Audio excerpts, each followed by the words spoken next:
Halos 21 oras ang itinagal ng traslasyon ng Nazareno ngayong taon. Umabot sa higit 500 ang kinailangang mabigyan ng atensyong medikal. Meron ding mga agaw eksena gaya ng mga nag-iinuman, nagbubuga ng apoy at wedding proposal sa gitna ng prosesyon. Magbabalita, Simon Gualvez.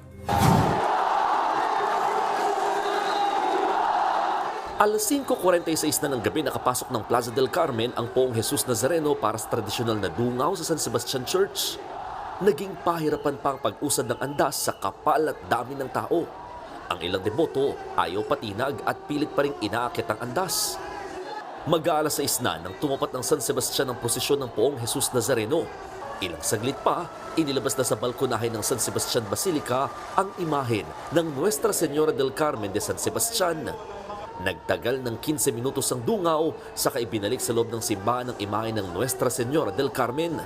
Dito na ulit umusad ang prosesyon pabalik ng Minor Basilica and National Shrine of Jesus Nazareno o Quiapo Church. Sa first aid station na ito sa St. Rita College sa Maynila, sunod-sunod na dinadala mga deboto na naka-stretcher na. Marami sa kanila nawalan ng malay o nadaganan dahil sa dami ng mga taong nagkatulakan. 5 biktima na dinala sa Red Cross Field Hospital na nakapwesto sa kartilya ng Katipunan. Ang iba ay diniretso na sa mga malapit na ospital. Isa sa mga biktima, kapatid ni Jacob na gusto lang daw sanang ma-experience ang tradisyonal na dungaw. Pero biglang nagkagulo. Para po kaming domino effect nun. Although muntik na akong tumumba, muntik pa akong tumama sa bakal. Nung gumilid kami, dun siya bumagsak. Sa kabila ng ganito eksena, party-party naman sa Arlegui Street. Malakas na tugtog ng mga tambol na sinabayan ng sayawan at may nagbubuga pa ng apoy. Meron nga ring umiikot na mga maskot sa daan. Piyestang-piyesta rin ng feels dahil sa dami na naguluto sa tabi ng kalsada kahit dadaanan ito ng traslasyon. Ganito rin ang eksena sa Palangka Street na isa sa mga dinaanan ng andas kahapon. Party kung party habang hinihintay ang pagdaan ng Nazareno. Meron pa nga nag-dragon dance ng mga kabataan.